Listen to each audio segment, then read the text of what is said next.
Well, we have another one, and this one's technically a request from Occur YouTube. I'm going to assume the YT stands for YouTube, and it's just trying to figure out how to get a legendary equipment variant into your inventory by something more than just walking into the equipment pad. We want to be able to give it to them through a script, right? That's what we're here for. So let's jump right into that. There's a little bit of map setup we need to cover, so let's talk about that. You'll see that I'm under my map and away from everything because we don't want any players, physics, or AI, or anything at all in the game to affect this in any form and move it around or interact with the zone we're going to put here because it could break things or make things very weird considering the nodes we use. But once you're down here, we can start. So grab a pointer, and we're going to set this up as a boundary in a zone. So I'm going to name it EQ zone. But you can name it whatever you want depending on the equipment you have in there, especially if you have more than one of these running on your map.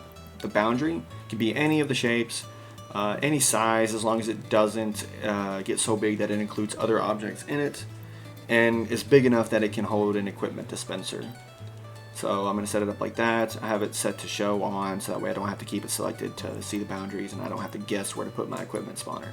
So go to equipment and grab classic equipment spawn, and it has to be that one. It's got to be the classic equipment spawn due to how it functions. The equipment dispenser does not actually spawn the equipment, it only shows a hologram.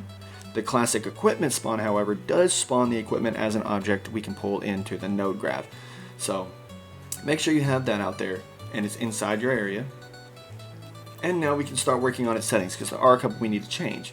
The object name doesn't matter because we're not actually spawning in the spawner itself, so the name won't matter.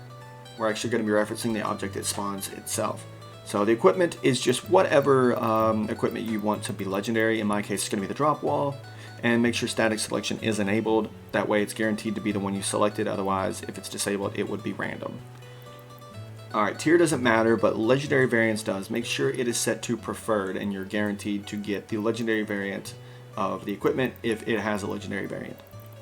Everything else is already defaulted to what it should be. You don't have to change anything else and it will work.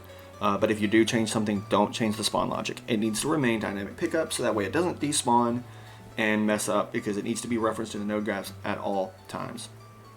But with that out of the way, we can actually just about jump into the scripting, but I'm going to add one little note on map setup here. In this case, it could be any trigger. You can use any event in the game to trigger this script. However, you need to make sure that you can reference the player you want to receive the equipment in the node graph somehow. So that means walking into an area monitor, pressing a button, exiting a vehicle, eliminating an AI squad, eliminating a boss, whatever you want can trigger this script as long as you have a way to reference the player that you want to have the legendary equipment. In my case, it's going to be an HMG, and I'm just going to pick it up, and it's going to give me that, and I'll have the drop shield when I pick up my gun. In your case, it might be something else, but in my case, it is the gun. So I'm going to grab both of these, and I'm going to pull them into the node graph with Y. Alright, now that we have this, I'm not going to start with the event this time because it's not the important part of the script. The important part, the core of the script, as I like to call it, the interchangeable part that can go to any script, is more important. So let's start with that. I'm going to bring my pointer, which will be my zone. I'm going to pull it up to the top here. I'm going to go to logic, and we're going to grab for each object, and we're going to start with that node. So after that, let's go to objects, and about halfway down, you'll see get objects in area monitor. That's an important node, and since we're dealing with an area monitor, that means we need to go to variables basic and grab area monitor. That way the game recognizes that our zone is an area monitor that the game can now check for objects. So connect it in a nice little spiral like that, and we're ready to move on. The next thing is in objects transform, and we're going to be getting the position of something. Spoiler alert, it's the object that is the player. The player is the object we're going to be getting the position of, but we're going to connect that in a little bit. I'm just going to have it there so that way we're ready. Another thing is we're going to be using inventory equipment is holding any equipment. The reason we have this is because the way this works is if the equipment is spawned from this script and the player already has an equipment, it will just drop it in front of them and not give them the equipment. It will just drop it in front of them like it because they have no room to hold it. what we're going to be doing is clearing the old equipment out of their inventory and giving them the new legendary equipment based on the script, and if they're holding it. If they're not holding it, it will just give it to them. And if they are holding it, it removes it and then gives them the new equipment. So, since that is a condition, we need to go and grab a branch. Now we can start connecting some things. Execute per object goes into our branch, and the condition is, are they holding any equipment at all?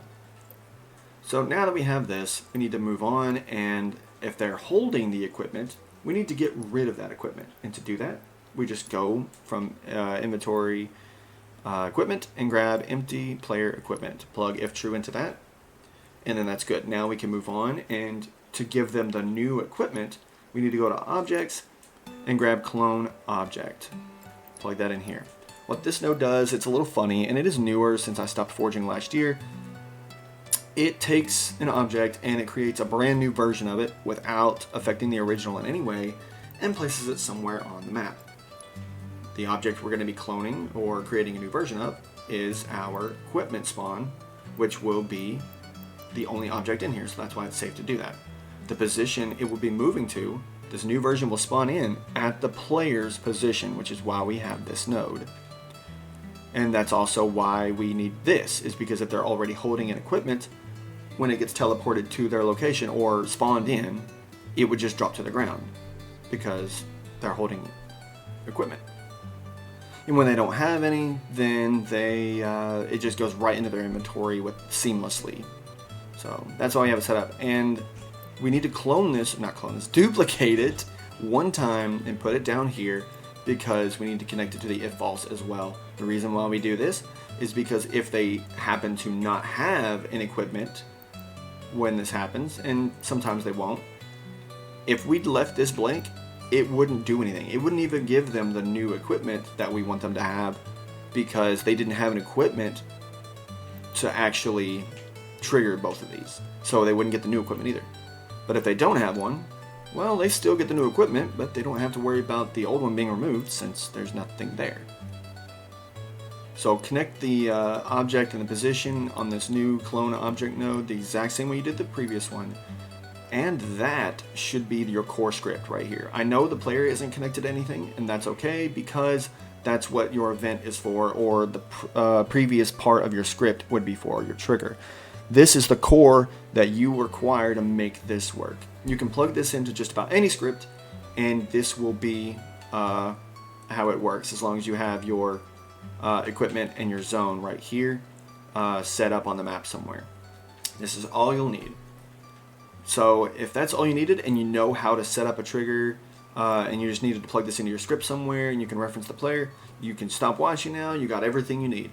But if you want to see it tested out, and you want to you want to see how I'd trigger this, then you can keep on watching, and that's fine.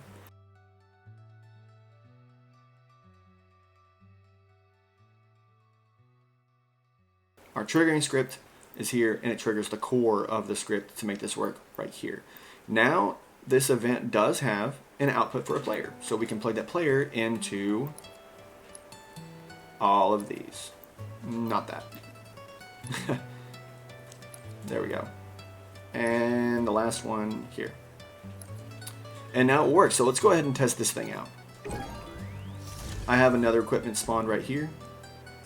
It's a locator. If I pick this up, you'll see that I got one added to my inventory. If I drop it, it removes one, then adds one back because I was holding an equipment. That way it doesn't just, you can pick it back up and stockpile on the equipment. If I pick up this equipment, it drops that because I replaced it. Now you'll see that my quantum locator will be replaced with the correct equipment. So that's how you do that. And now I'm going to just show you just a couple examples. It's not super important, but in case you were wondering, the different events that can be used to make this happen. Like on object entered area, you can plug that in here, and it has an object output, so you can plug that object into here, and it will work just fine. You just put your area monitor that they'd walk into, plug it in here, plug this in just like that, and congratulations, the core script functions perfectly. You can do the same thing On object interacted here with a button.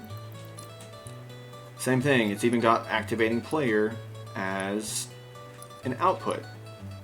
So you plug it in like that and just plug your button in right here, and congratulations, you've done it again. Something like on vehicle exited. Same thing. Exiting unit counts as well. Just like that. So any event you want can make this happen as long as you can reference the player for this core script right here. So that should just about do it. Okay, and that should just about do it. It was a little bit of a workaround, only because unfortunately we were just unable to reference legendary equipment in the nodes in the node graph for whatever reason. We can reference the legendary weapons, just not the equipment. But we figured it out, and this is the way to do it. So I hope that covers everything you need, and I'll see you on the next one.